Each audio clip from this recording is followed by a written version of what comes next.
點心車咩嚟㗎？食得㗎？我喺香港出世生活咗20年啦，我都未見過。嗱，今日就等我 Anson 帶大家去睇下旺角一間到依家都仲保留住點心車嘅酒樓。有冇食過啊？冇食過啊？有冇食過啊？呢間就係倫敦大酒樓啦。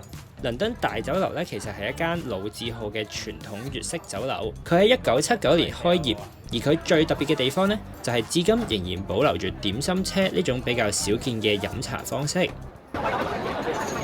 Hello， 想食咩點心啊？攞張卡出嚟嘅喎，要吸引㗎。你淨係出去拍嘢，師兄。大家出去記住要攞卡。咁第一次食咧係緊張啲嘅。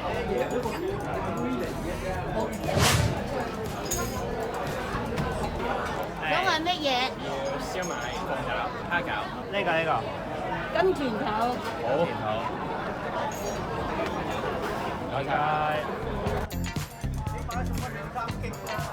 咁咧，啱啱咧嗌咗幾個點心，咁咧佢都有吸咗幾個人㗎。嗱，食完之後咧，我哋又出去攞咗2輪。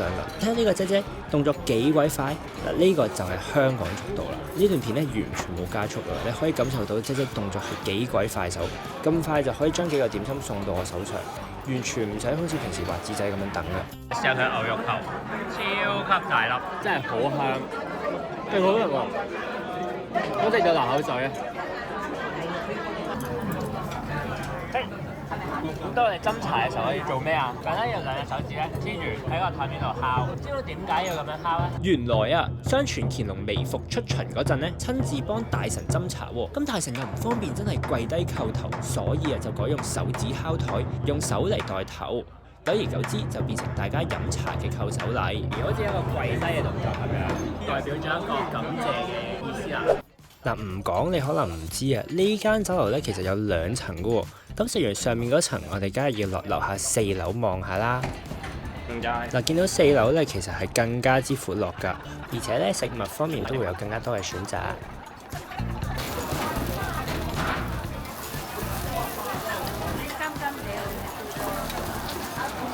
呢個係餅嗰個。哦，薄餐。薄餐咧係一款用糯米粉同粘米粉做成嘅傳統廣東小食，佢有啲似中式版嘅 pancake， 食落去嘅時候咧係鹹嘅，入面通常會有韭菜同埋蝦米。好多人都話屋企煮唔到啊，唔識教嗰啲醬，要放多咗蛋白粉嘅，俾多少少油香口啲。而咬落去嗰陣咧，出面咧係脆脆地，入面咧就係煙煙韌韌，幾有層次㗎。依家咧因為成本問題，所以已經越嚟越少餐廳會做薄餐㗎啦。即係蛋散嚟咯。蛋散係咩嚟㗎？甜品嚟啊 ？OK。好正嘅，試下。有冇錢㗎？問下我哋。你搞笑啊！蛋散？你話邊個啊？我唔係，原來係講緊嘢食。蛋散呢，就係一種廣東嘅小食，佢咧係一種通過撈勻麵粉、雞蛋同埋豬油，然之後落鑊炸成嘅食品。因為咧佢入口即溶啦，一咬就散，所以咧廣東人咧就叫佢做蛋散。咁同時咧，蛋散咧雖然望落好厚，但其實咧佢一咬就碎。咁所以咧廣東人咧就用佢嚟指一啲蛇龜嘅人，即係話軟弱冇用、膽小怕事嘅人。嗱，跟住呢個咧就犀利啦，佢係倫敦大酒樓一定要嗌嘅甜品——椰皇燕窩燉鮮奶。佢咧係用原隻嘅椰皇去燉，入面咧除咗食到好滑嘅燉奶之外咧，亦都有淡淡嘅椰香。最頂嗰度咧仲加埋燕窩添喎，成個感覺咧係超級精緻㗎。食完前面鹹嘅嘢，再食呢個甜品就啱啱好啦。好綿滑啊佢，入邊咧有陣椰肉，絕對係要撩佢出嚟嘅，